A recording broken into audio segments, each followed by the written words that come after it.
Greetings and welcome to this week's episode of UC Weekly News. My name is David Danto. I'm your host as always, and I have a fascinating guest joining me today, Paul Lidsky, who's get the title right, Paul, is the CEO and chairman at Diversified. Yes, Is that correct? that, that's correct. All right, so I know I'm very familiar with Diversified over many, many years, and more than 30 years that it's been I've been working on and off with the organization, but not all of our viewers are. So why don't you just give me a little brief introduction as to who Diversified is, what you do as an integrator, what your niche is? Sure, I'd be happy to. As you know, we've been around over 30 years.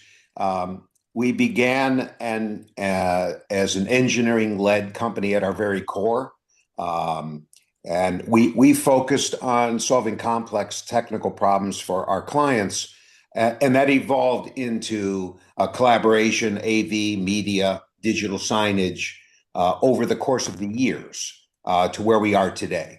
We are still very much focused on an engineering-led approach to creating solutions for our enterprise clients and still around collaboration, AV, media, different types of media. So we've stayed true to our roots. We've simply expanded our capabilities over the years to keep relevant with what our client needs have expanded to. That is sort of who we are. We have stayed very close to our roots all these years. And from I don't want to say line card, but at a very high level, you're doing AV, you're doing broadcast, you're doing stadiums and digital signage. Am I right? Am I missing anything? Now we have so we take the basics of collaboration, digital signage, and media, and we bring those to both a commercial enterprise market, mid to large enterprises. We also bring that to sports stadiums and arenas, and we do a lot of work around faith and live performance venues. Okay, that's one that I left out, the live performance part. And I knew about the sports piece because I ran into Chris Sullivan on the way to NAB this year, and he was telling me about what he's doing and how he's been doing that for years. So Yeah. that's Diversified. Tell me about Paul. Who is Paul? What was your journey getting to where you are right now? Well, I've been in the uh, IT integration business since 1985. Um, Always on the channel side, always direct with clients. Never worked for a manufacturer. That's the career path I chose, and I've been at it all these years. I started off in telecommunications and followed that to contact centers and followed that through the whole voice over IP world and followed that to data centers and now here to, and which included back in telecommunication days, collaboration, and back to the beginning here with what we do at Diversified. What has always been exciting for me is that regardless of the solution you're providing in this high tech industry we all work in, the ability to integrate different manufacturers and different services and capabilities for a client solution has always been at the core of what I've done. The other common piece is that I've always done mission critical infrastructure, which what we do today in broadcast media and AV at the corporate level is considered mission critical. So I'm very attuned to the client needs and the demands on a company to provide a mission critical level solution and ongoing support. So that's what I've been doing all these years. I've been a CEO since 1997 in one company or another. My last couple of companies, I was CEO of a public company by the name of Datalink, which was headquartered in Minneapolis. We sold to Insight in 2017. I was there about 9 years. And just before this one, just before jumping into Diversified, I was CEO of another portfolio company of our private equity called Core BTS, which Hmm. we sold in December of 2021. Yeah, we could have an entire show about private equity and how it affects the technology industries, but I'll save that We'll for save another that, time. please. Yes, exactly. And whenever anybody mentions telecom, it makes me sad because I just disconnected my landline. For an old AT&T guy to actually have done that, it just so pains me. But it's not copper anymore. So anyway, No, and um, you and I are a dying breed of people who remember PBXs. oh God, yes. So well, there's a lot we could talk about from the old days, but And I mentioned that to somebody on a conversation yesterday, and he had said, "Well, don't throw out the copper in your house; it's worth a lot of money nowadays." So it's like, yeah, I had a lot of ISDN coming in here. I should yes. harvest it and figure out where to put it. 2B plus, then never mind. All right.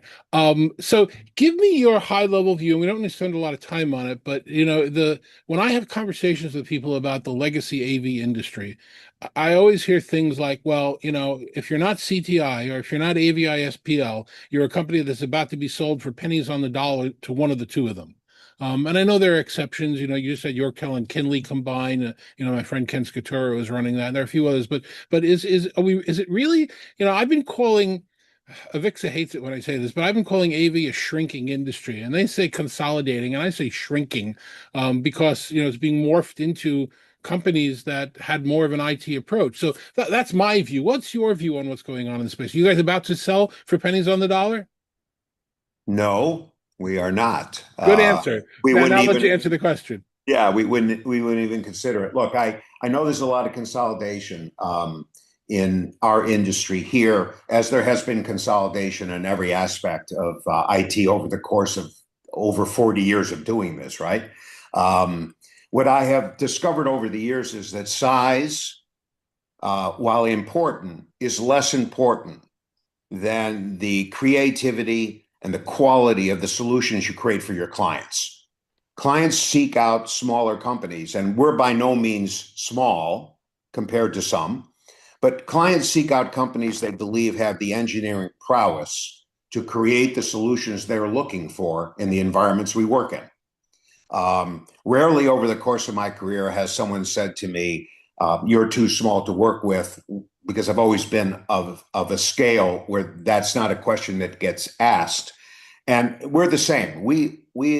I've been here since October of last year. Prior to that, well, and including to that, I've been a chairman for 3 years of the board. Never once have I been asked, and never once have I heard that any client in the enterprise space has asked us about size. They ask us about the quality of our people. They ask us about our solutions. They ask us about our relationships, right? They ask us about other clients we do work for, never about size. So I don't subscribe to the concept that a few large players are going to gobble up everybody else. I don't think so. And frankly, I think clients like choices. So as long as clients are willing to consider the quality of what you do and the creativity behind your solutions, there's room for a lot of different size companies. Ours is towards the larger size, so I don't worry about that. And we're not here. I'm not here, and the team is not here to build a company just to dump it into a consolidation market. That's not what we're interested in. Okay. All right, that's great. I'm gonna be honest with you about the way I approach things. I don't know if you can see the shirt behind me. It's one of the things that I sell to people. It says brutal honesty. I've always believed in brutal honesty. So I'm going to ask you some questions straight out, not meaning to offend, but I really do want to understand. There was quite a bit of FUD around Diversified. I don't know. Do I want to say 3 months ago, 4 months ago, around that time Yep. frame, Mm-hmm. where you brought in a new CEO. He lasted about an hour and a half. That's an exaggeration and a joke. The company moved from one location. You had guys, I think, had been on Long Island for forever, and then the company had moved, and then the company moved again, and then you took over as CEO. And people that I'd known at Diversified for years, left the company. There were people describing mass layoffs. There's an awful lot of FUD, and I bought into the FUD. I even wrote about it in our coverage, saying, "What the heck's going on over there?"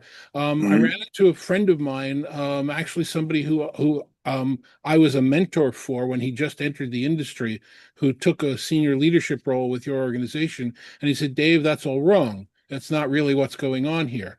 So this is your opportunity. What happened? What's going on? What can you publicly talk about, and why all of the change so quickly and so many bad stories about it? Well, I'm happy to share what I know, and I will I'll meet your candid questions with candid answers. How about Appreciate that? that. Wonderful. Uh, so I replaced the former CEO end of October of last year. Really got started around November 1st, and um, my charter is to continue to build a company, to grow it successfully over the course of the next many years, continue to expand its capabilities, continue to hire lots and lots of people, especially in our engineering organizations, and continue to drive into that enterprise market. Um, we did have a layoff in January of this year.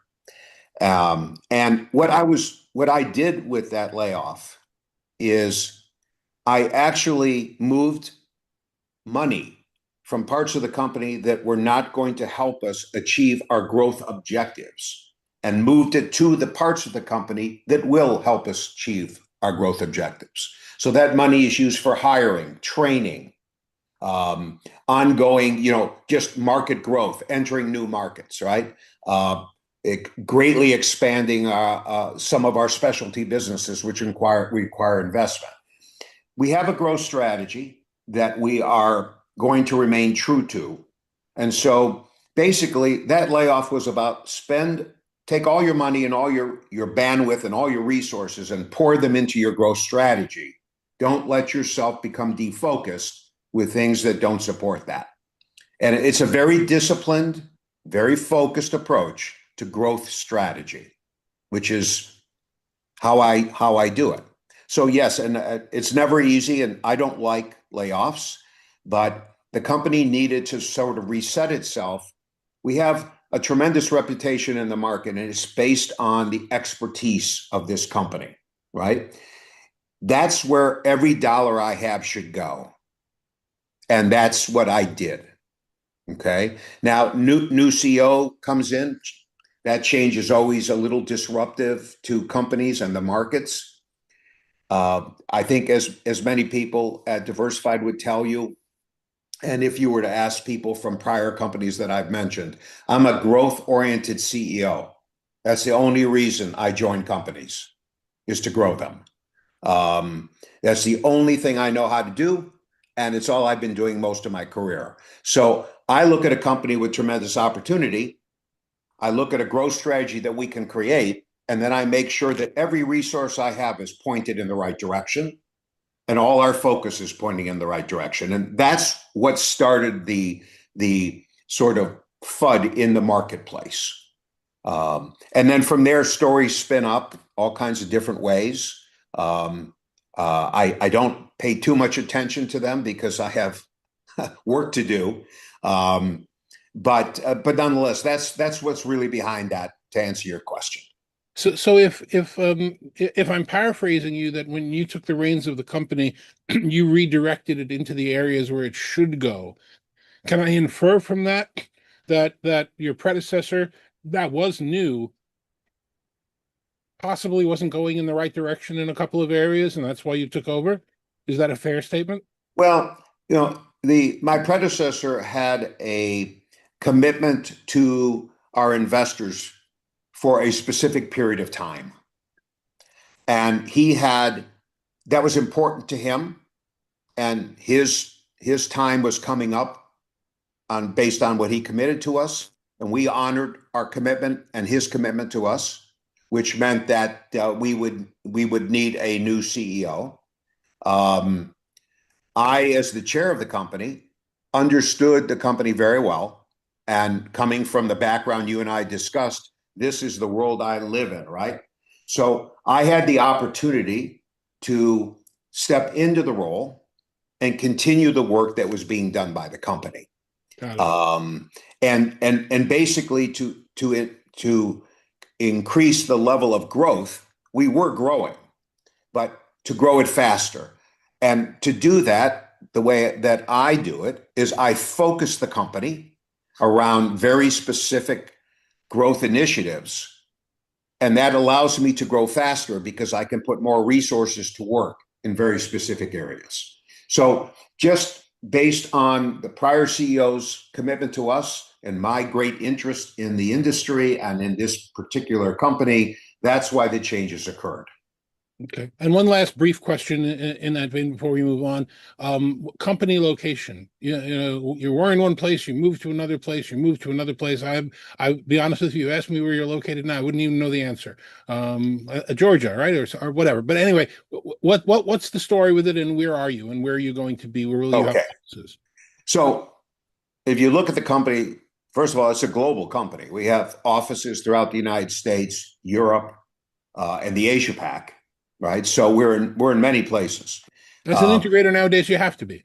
Yeah, and it is an answer to a question many global clients we have is, can you help us around the world? So we have offices everywhere. The heart of this company has always been in our original offices in Kenilworth, New Jersey. That has always been the emotional center of the company. It has always been the headquarters of the company. CEOs live in different places in today's virtual world, right? Headquarters does not follow the CEO. Headquarters is and has always been in New Jersey. That's where the company started.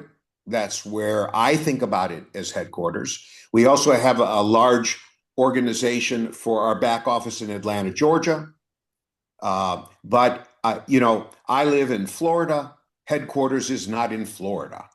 As far as I'm concerned, headquarters never really left its original site. New Jersey, that's where I am right now. In New Jersey. Okay, terrific. Then let's move on.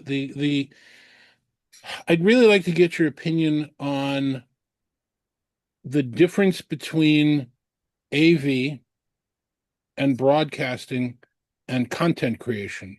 I told you I ran into one of your people on the way to NAB, and I've attended NAB for years. I used to be, and I built TV and radio stations, so that's my legacy in the industry. But what is a content creator now? Anybody with a smartphone and a microphone is a content creator. And that's one of the reasons why NAB, which had been so diverse it was useless, is now thriving because of the diversity. There are a lot of people that are looking at it for a lot of different things.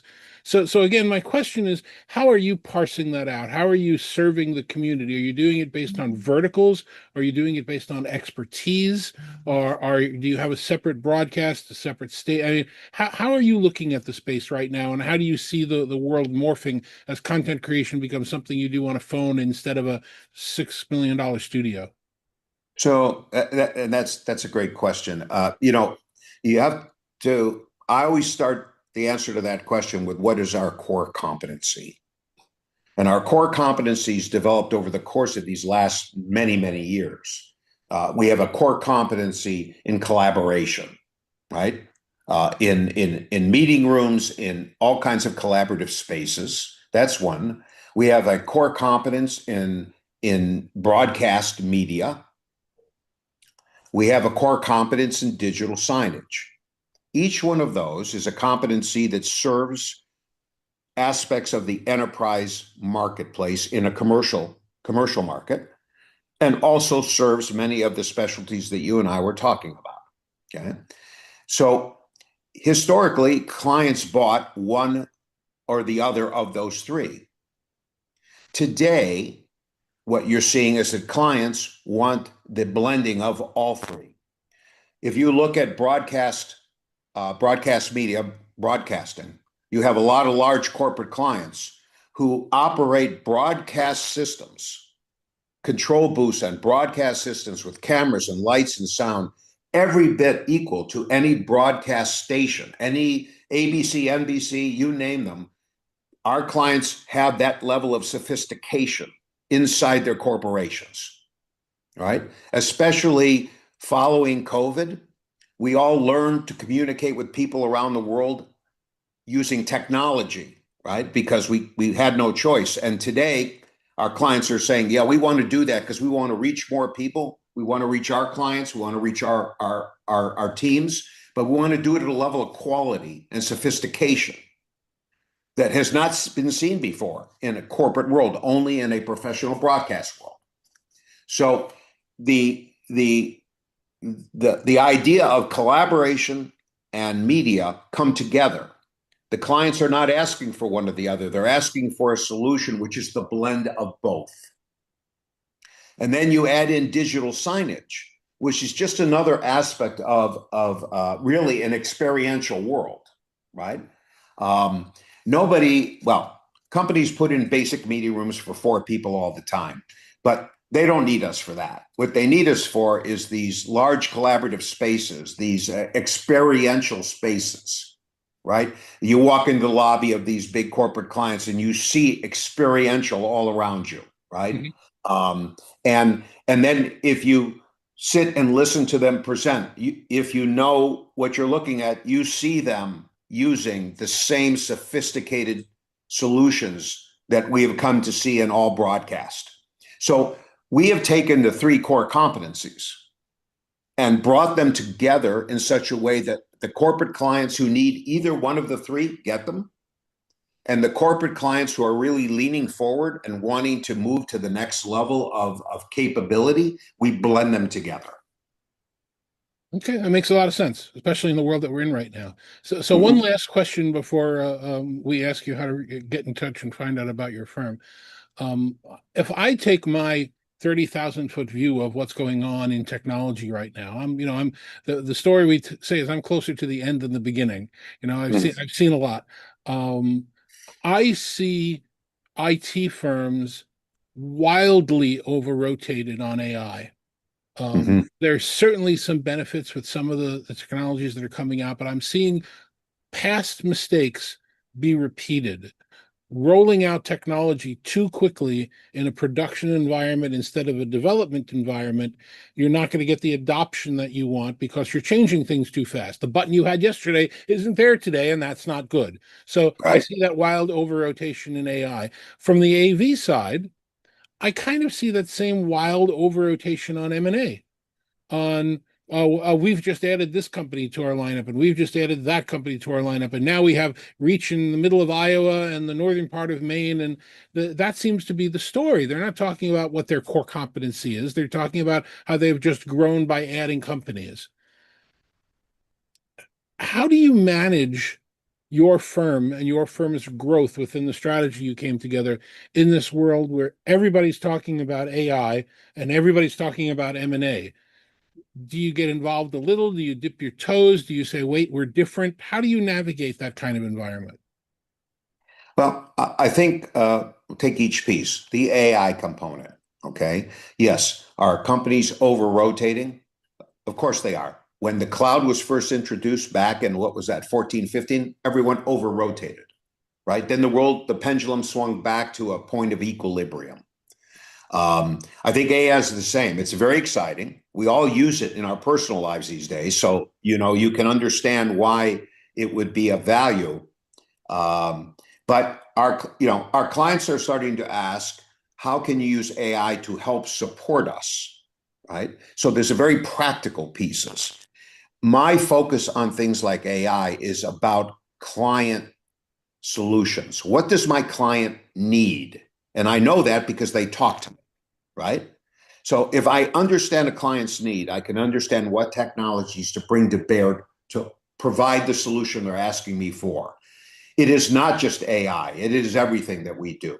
So I tend not to rotate too far in any direction if my clients are not indicating a future view that includes that.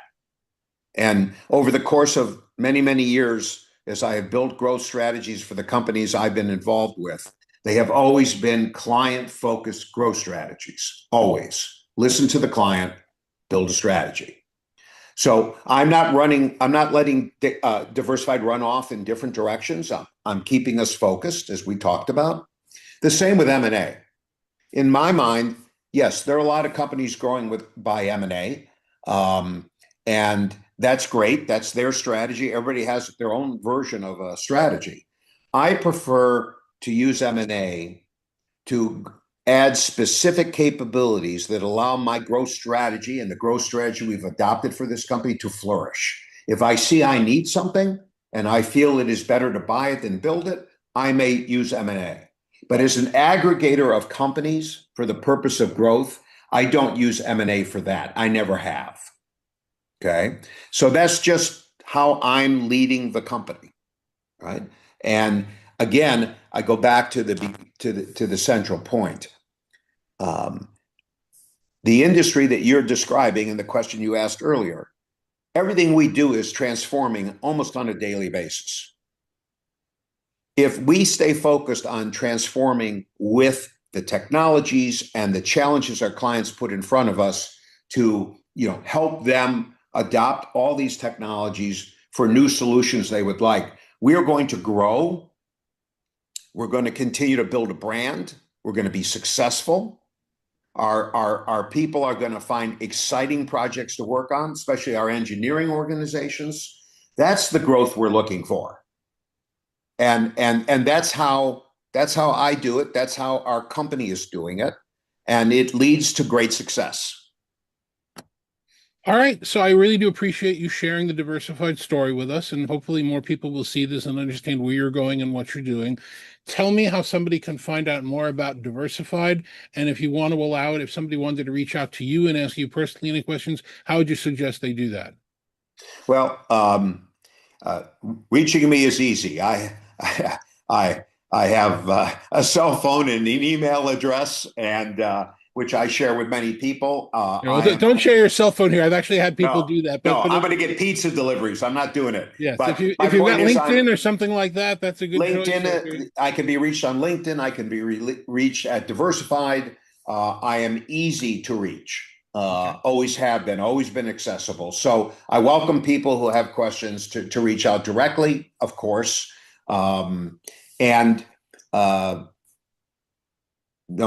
I leave that open invitation there. I go to a lot of the industry trade shows.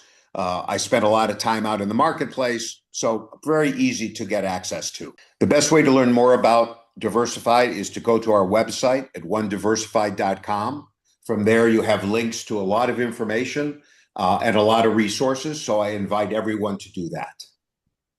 Well, thanks very much for the time and the candor and telling everybody what's going on. I really do appreciate it. Look forward to seeing you in a few weeks at InfoComm. I know you guys will have a very big presence there, and much continued success in my home state of New Jersey and everywhere else where you are. Thank you. I appreciate it. Thanks for taking the time to talk with me today. Thanks. And thank you very much for watching every week as you do. Next week, it's going to be Dave Michaels and I having a chat about what I'm thinking about for I have lost count, 38th, 42nd, some number InfoComm, and what's top of mind and what I'm going to look at. So look forward to that show on the U.S. Memorial Day weekend. But until then, thanks for watching, and we'll see you next time.